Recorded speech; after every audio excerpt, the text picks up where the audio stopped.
धन्यवाद तन्मय जी। और सबसे पहले जो आज की बड़ी महत्वपूर्ण बात है कि कई वर्षों बाद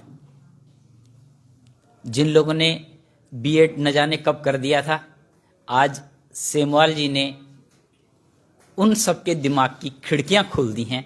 सेमवाल जी के लिए तालियां।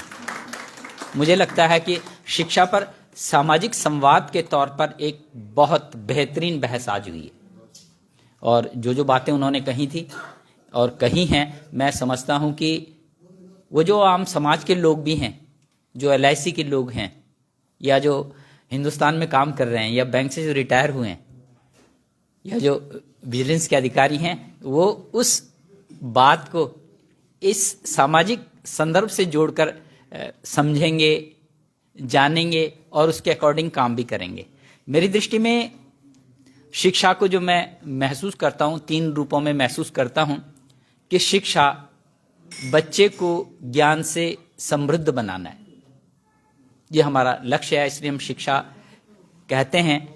लेकिन शिक्षा का जो दूसरा मुख्य उद्देश्य है, एक मनुष्य को बहुत बेहतर और अच्छा मनुष्य बनाना है। लेकिन जो तीसरी बात जो आपने सेमवाल जी ने अपने उसमें उठाई थी, आदम होने की बात, कबीलाई मानसिकता जो आज है, जो आपने यहाँ पर अमोली जी ने जो उठाई थी, बड़ी महत्वपूर्ण बात कि हमारे पास विज्ञान की दृष्टि का अभाव है, क्योंकि हम धर्म से प्रेरित हैं।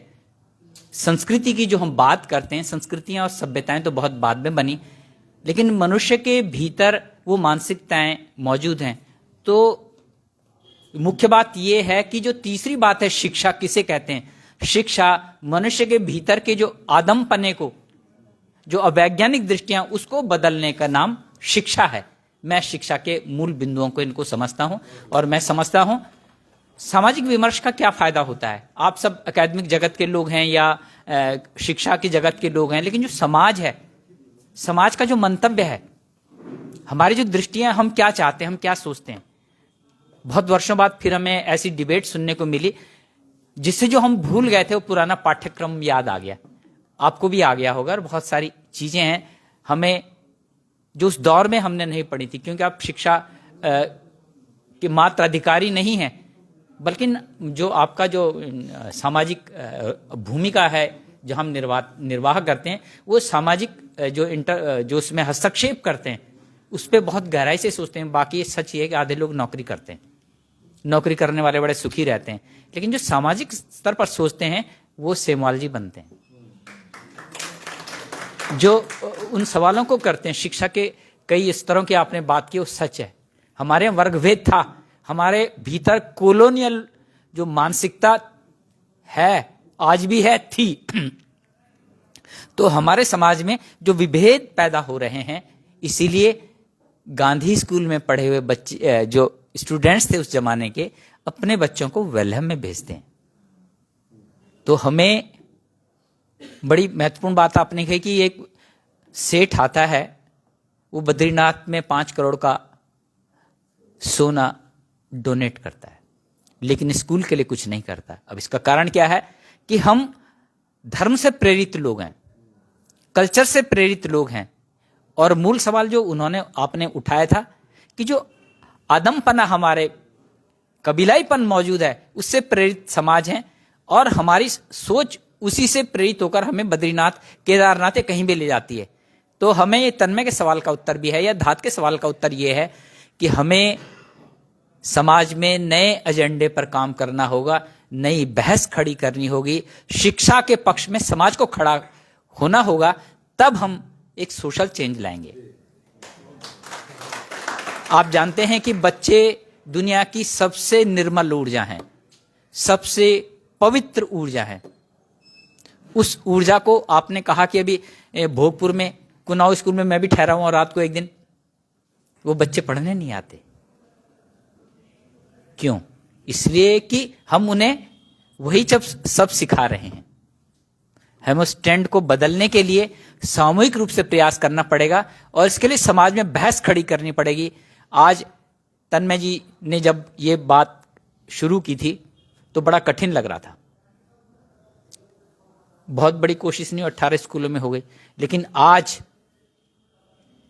550 से अधिक स्कूलों में ये जब कार्यक्रम चल रहा है, इट मीन्स की बहस खड़ी हो रही है। और मुझे ये कहते हुए गर्व है, समाज को मोड़ा जा सकता है। समाज दरअसल रूढ़ नहीं है, समाज लचीलापन है, उसको समझ आनी चाहिए।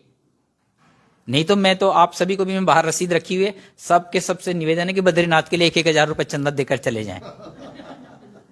शिक्षा के लिए बहुत कम देंगे, लेकिन नहीं, यदि हम समाज को समझाने में सफल रहते हैं, बहस खड़ी करने यही तो है, तो निश्चित रूप से 1000 नहीं, एक दिन लाखों लोग कंट्रीब्यूट करेंगे सोसाइटी के निर्माण के लिए। हमारा जो इरादा है, कोई हम सरकार के समानांतर या वैसी बातें नहीं कर सकते, लेकिन हम पीने खाने में बड़ा योगदान देते हैं। कल पार्टी सर आप भी जरा मुझे 500 रुपए दे देना है ना, वहां चलेंगे। लेकिन अगर हम यही कंट्रीब्यूशन समाज के निर्माण के लिए मांगेंगे तो आज नहीं देंगे, कल नहीं देंगे, एक दिन आप कहेंगे नहीं अच्छा काम कर रहे, तो मुझे लगता है हम बेहतर काम कर रहे हैं। तो ये मेरा शिक्षा के बारे में था।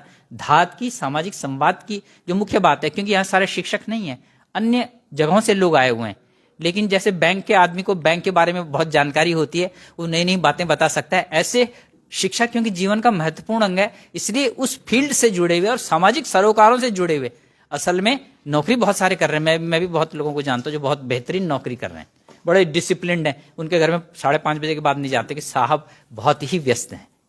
लेकिन नहीं, जो लोग सिरदर्द लेते हैं, आपने कहा कि आप गांव में जाते थे कि क्या नहीं है कि जी लालटेन में तेल नहीं है, तो मैं समझता बड़ा महत्वपूर्ण है ये।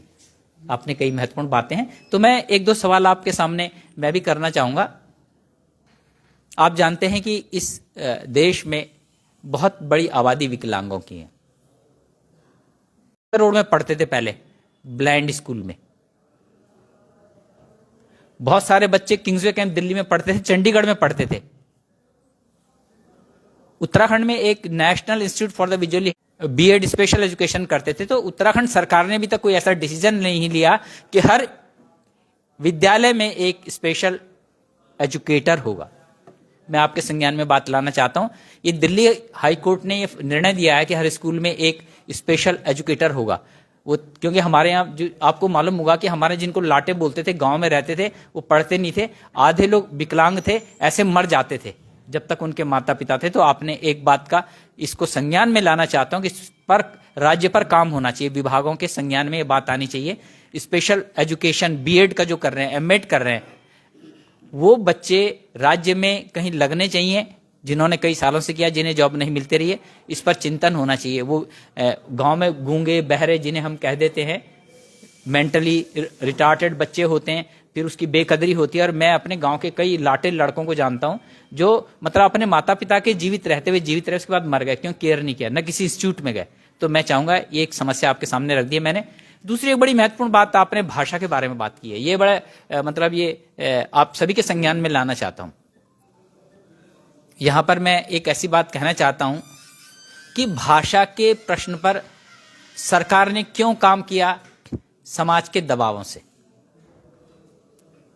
ये नई सरकार पॉलिसी लाई है, ये बहुत अच्छी बात है, लेकिन जो राज्य में जब ये बातें होती हैं तो कई शिक्षक होते हैं, जो वहां की कमेटियां होती हैं, मैं आपके संज्ञान में विशेष रूप से लाना चाहता हूं।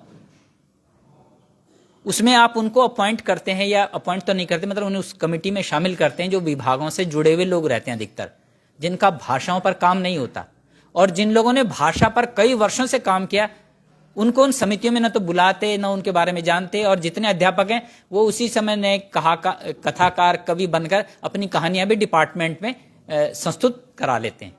मेरे कहने का आशय ये है, मैं खासकर आप दोनों जो अधिकारीगण हैं, महानुभाव हैं और सामाजिक सरोकार से जुड़े लोग हैं, मैं ये कहना चाहूंगा कि जिन्होंने भाषा पर यहाँ काम किया है, जिनके अनुभव है, ग्रास रूट पर भाषा को फैलाना सरकारी तंत्र है, उसके माध्यम से काम करना सरल है, लेकिन जो सामाजिक तौर पर काम करते हैं उन्होंने कैसे काम किया होगा, भाषा को जिंदा रखा, उस मूवमेंट को चलाया, जिन्होंने कविताएं लिखी, जिन्होंने गांव-गांव में जाकर गीत गाए, उनका उल्लेख क्यों नहीं होता उसमें। और मैं कहना नहीं चाहूंगा कि अभी पिछले दिनों जितने भी पाठ्यक्रम बने, बहुत सारे कवियों की कविताएं, उनके बारे में जानकारियां शामिल की गई, उनमें यह किया गया कि आधे लोग वो थे जिन्हें हम देखते हैं जिनका भाषा के लिए कभी कोई काम नहीं था, लेकिन सरकारी विभागों में होने के कारण उन्होंने ये किया। हम चाहेंगे कि आप विशेष रूप से जो भाषा की इस तरह की कोई गोष्ठियां करते हैं, तो भाषा से संबंधित कार्य करने वाले जितने भी ऐसे लोग रहे हैं उनके बारे में भी जानकारी प्राप्त करें और उन्हें बुलाएं। तो मैं समझता हूं ये अधिक न्याय होगा। उनके अनुभव अलग है, सरकारी विभागों का अनुभव बिल्कुल भिन्न होता है, लेकिन ये होता है। और अंत में मैं पुनः सेमवाल जी का, आदरणीय अमोली जी का, और जो हमारे कक्षा कोना के साथी हैं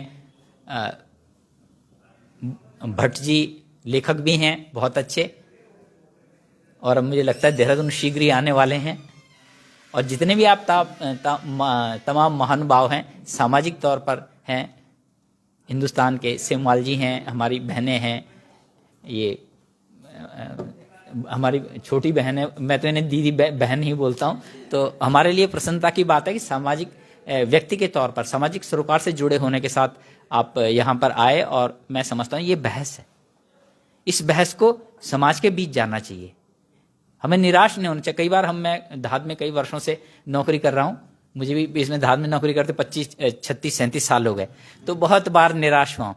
लेकिन मैं समझता हूँ कि इस सब के बावजूद, एक झंडे को उठाने के बावजूद कहीं न कहीं उसके परिणाम आते हैं, सोशल मूवमेंट क्रिएट होते हैं, एक विचार जन्म लेता है, विचार आगे बढ़ता है। और कहते हैं जितने मस्तिष्क हैं, जब हम अलग लोगों से बात कर रहे होते हैं, जितने लोग हैं आप, जितने व्यक्ति हैं, उतने ही विचार हैं। और ये विचार समाज को मजबूत बनाने के लिए होना चाहिए। हमारे इस राज्य के जो चुनौतियां हैं शिक्षा की, कई प्रॉब्लम्स हैं, हमें नौकरी करने वाले अध्यापक नहीं, सामाजिक सरोकार वाले वो 30 लोग जो अजीम प्रेम जी फाउंडेशन कर रहा है, मैं समझता हूं कि धाद ने एक शिक्षा पर बड़ा काम करने का एक निर्णय लिया है समाज के सहयोग से। तो मैं समझता हूं कि इसके भी परिणाम आएंगे।